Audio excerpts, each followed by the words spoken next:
আজকে আমি মুরগির মাংস রান্না করব। একটু অন্যরকমভাবে করব, সেটাই আপনাদের সাথে আমি শেয়ার করছি। তা মুরগির মাংসটা আমি একটু অল্প পরিমাণে আজকে রান্না করব। 500 পরিমাণ নিয়েছি, 500 গ্রাম। হ্যাঁ, এই মুরগির মাংস। আর তার সাথে কি কি নিয়েছি সেটা অবশ্যই আপনাদের বলছি। মুরগির মাংসটাকে আগে ভালো করে ধুয়ে নিয়ে জলটা ঝরিয়ে নিয়েছি।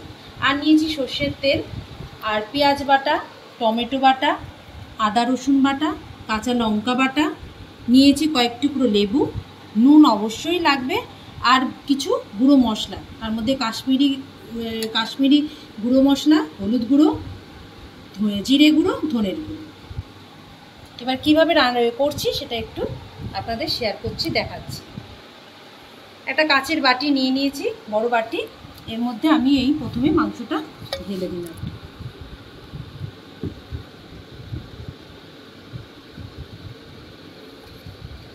দিয়ে দিচ্ছি পেঁয়াজ বাটা,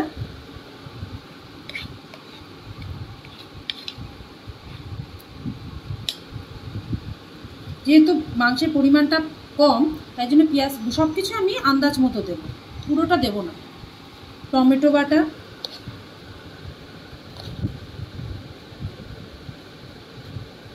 নিয়ে নিচ্ছি আদা রসুন বাটা,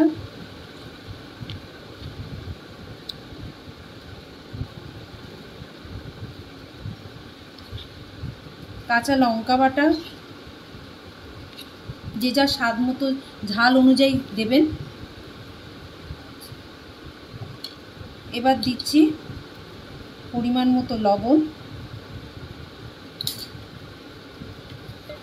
এবার গুঁড়ো মশলা যেগুলো নিয়েছি সেটা পুরোটাই দিয়ে দিচ্ছি। কাশ্মীরি লঙ্কার গুঁড়ো, হলুদ গুঁড়ো, জিরে গুঁড়ো,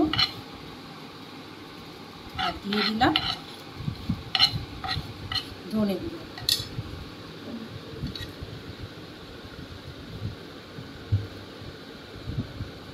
এরপর দিচ্ছি এর মধ্যে একটু লেবু রস।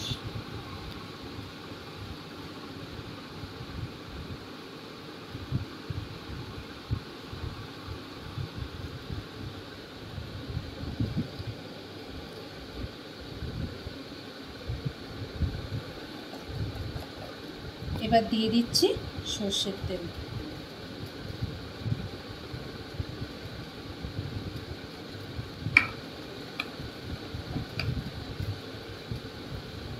এবার ভালো করে এটা মাখবো।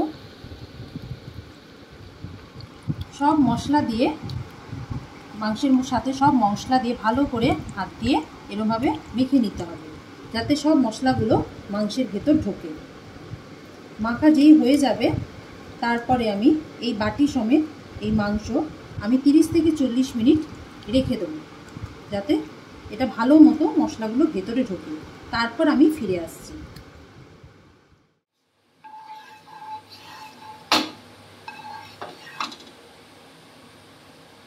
দিয়েছি, তেল গরম হয়ে গেছে। এবার এর মধ্যে আমি একটু গরম মশলা থেতো করে দিয়েছি, এলাচ, দারচিনি আর লবঙ্গ থেতো করে দিয়েছি। এটা একটু তেলের মধ্যে দিয়ে দিই। একটু স্মেলটা যখন ছাড়বে, সুন্দর গন্ধ বেরোবে, তারপর আমি ওই 40 মিনিট ধরে যে রেখে দিয়েছিলাম মাংসটা মশলা দিয়ে আর কি মাখিয়ে, সেটা আমি তারপর দিয়ে দেবো। দিয়ে ভালো করে তেলে কষাবো।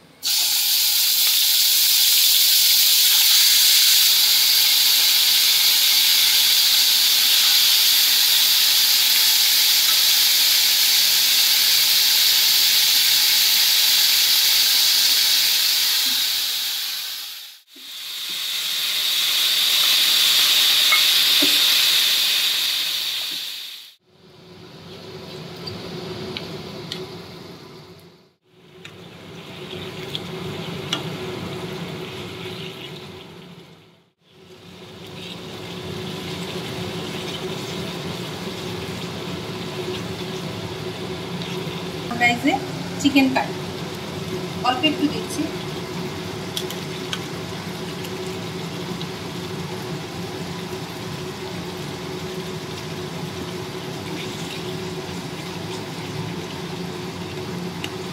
এটাতে মাংসের টেস্টটা একটু বেড়ে যায়।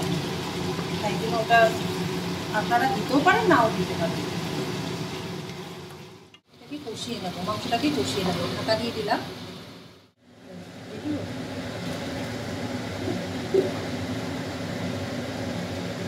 ঢাকনাটা খুলে মাঝে মাঝে দেখে নিতে হবে।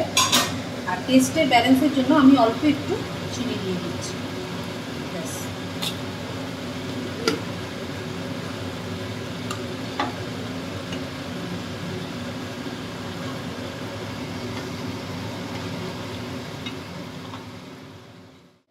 কষানো হয়ে গেছে।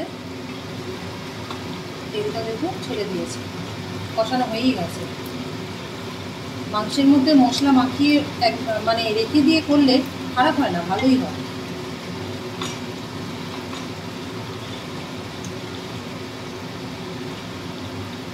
এবার আমি একটু গরম জল, উষ্ণ গরম জল আমি এর মধ্যে দিয়ে দিচ্ছি।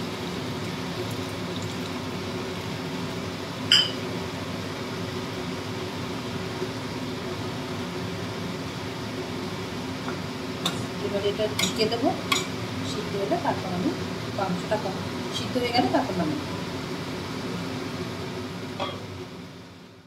হয়ে গেছে কমপ্লিট। এবার আমি এর মধ্যে দিয়ে দিচ্ছি 1 চামচ অল্প আর কি গরম মশলা দিয়ে কিছুক্ষণ ঢেকে আমি এটা নামিয়ে